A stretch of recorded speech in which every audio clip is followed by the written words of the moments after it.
Pantai Pangi, sebuah surga kecil yang tersembunyi di selatan Kabupaten Blitar, Jawa Timur. Terletak di Desa Tumpak Kepuh, Kecamatan Bakung, Pantai Pangi punya ciri khas yang sama, layaknya pantai selatan lainnya di Pulau Jawa. Ombaknya besar sekaligus tinggi, tetapi letaknya yang berada di cekungan membuat Pantai Pangi terbilang lebih aman untuk para pengunjung. Batu karang kokoh pada sisi kanan dan kirinya, serta hamparan laut berwarna kebiruan menambah indah pemandangan pantai ini. Tetapi Pantai Pangi ternyata tak sekedar panorama indah saja.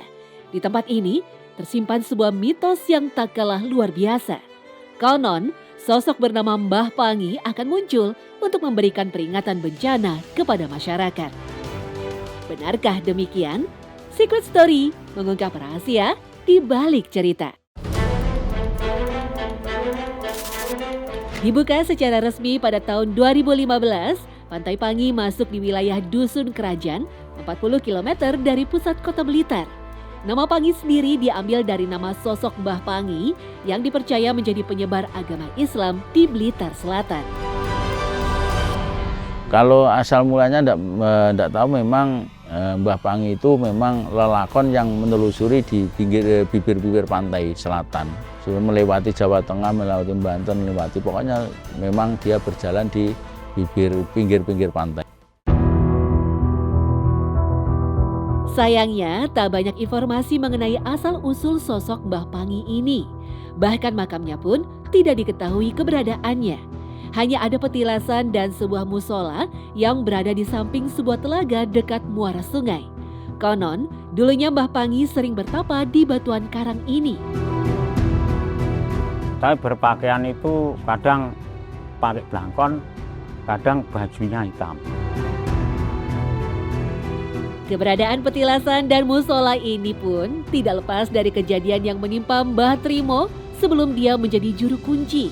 Dia yang dulunya adalah nelayan sempat mengalami kecelakaan di tengah laut yang mengakibatkan perahunya karam. Saya renang mulai jam 9, sekitar jam 9 siang, sampai sekitar jam setengah 5 mungkin. Selama itu berdoa teruslah kepada Allah supaya saya diselamatkan sampai ke darat. Ketemu keluarga lah. Tak hanya itu saja, kejadian aneh juga dialami Trimo dan para warga ketika pembangunan musola tersebut. Asalnya, seperti ada sosok-sosok misterius yang membantu mereka dalam mendirikan musola. Mulai musola mas, saya buat musola ini jam 12 malam mas. Itu ada yang ngewangi mas. Ya saya itu jelas gitu. Trimo mengaku beberapa peziarah yang tahu legenda Mbah Pangi sengaja mendatangi petilasan ini untuk tujuan tertentu. Tetapi Trimo juga menegaskan bahwa mereka yang berniat menyimpang tidak akan diterima di petilasan ini. Tujuannya kalau di sini kan yang kebanyakan minta petunjuk mas, minta petunjuk untuk apa mas. Dan saya pun ya bertanya, ingin apa? Mana-mana, wah ingin ya boleh mas, ini mboten pareng, ini mboten pareng, dagang nopo mboten pareng. Memang, kejadian aneh sempat menimpa pengunjung petilasan Mbah Pangi sesaat setelah dia mengucapkan kalimat yang buruk. Hilang mas, satu orang yang hilang. Hilang itu ya dilihat dari teman-temannya itu, keluar dari ini joglo ini ada seperti kewan yang besar putih itu di bawah ke gunung sana. Tapi tidak ketemu.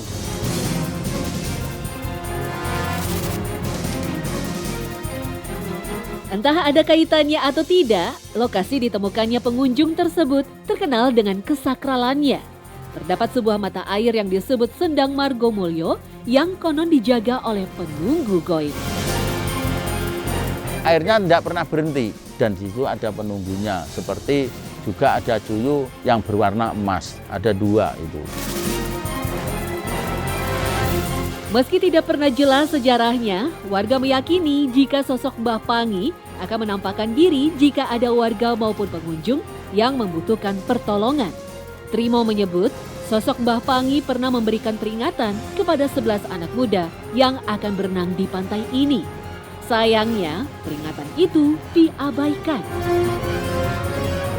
Ini 11 itu orang 11, anak-anak sebelah ini semua gitu. Tapi yang dikembalikan ini 9, jadi yang 2 12 sampai.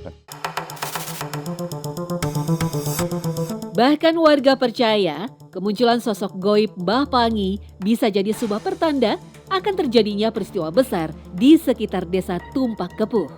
Sebelum Gunung Kelut meletus di tahun 90, beberapa warga sempat mengalami mimpi yang sama. Setelah itu, desa Tumpak Kepuh didatangi oleh kera yang tidak jelas asal-usulnya.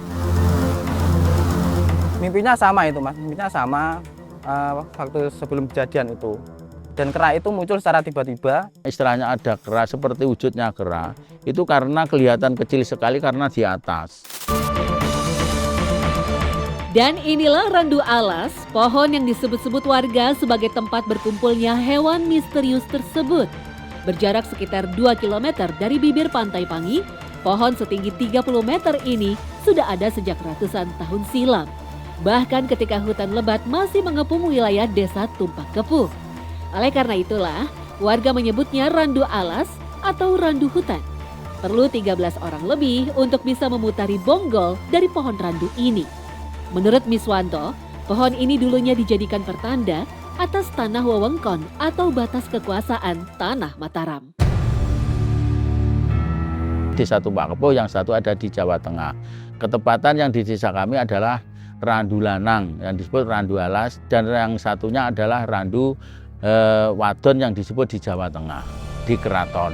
Nah, randu ini tidak berbuah sama sekali dan tidak pernah jatuh di bawahnya. Cuma berbunga tidak berbuah gitu. Meski tidak ada ritual khusus yang menunjukkan kesakralan pohon ini, warga tetap percaya bahwa randu alas adalah pohon keramat. Mboten wantun nebang lah mulai istilahnya babate dusun iki. Jadi sing babat niku mboten purun nebang, mboten wantun. Mergo napa? Pohon niku lek dalu Mas, bersinar. Terlepas dari segala kejadian mistis di Pantai Pangi, Miswanto menolak jika semua kejadian aneh yang menimpa para pengunjung disebut berasal dari faktor goib semata. Pasalnya, jika wisatawan mematuhi aturan dari pengelola maupun penjaga pantai, semua kecelakaan tersebut sebenarnya bisa dihindari. Meski begitu, warga masih melestarikan tradisi ritual takir pelontang setiap bulan Suro untuk mendekatkan diri secara spiritual dengan Sang Maha Khalik. Takir bisa diartikan sebagai nata pikir atau menata pikiran. Pelontang sendiri sebagai penggambaran kehidupan manusia yang penuh dengan gelombang. Diadakan selamatan takir pelontang di situ. Tujuannya untuk minta doa restu supaya kita sebagai nelayan atau sebagai masyarakat yang ada di bibir pantai Tumpak Kepuh mendapat keselamatan, mendapat rezeki dari Allah.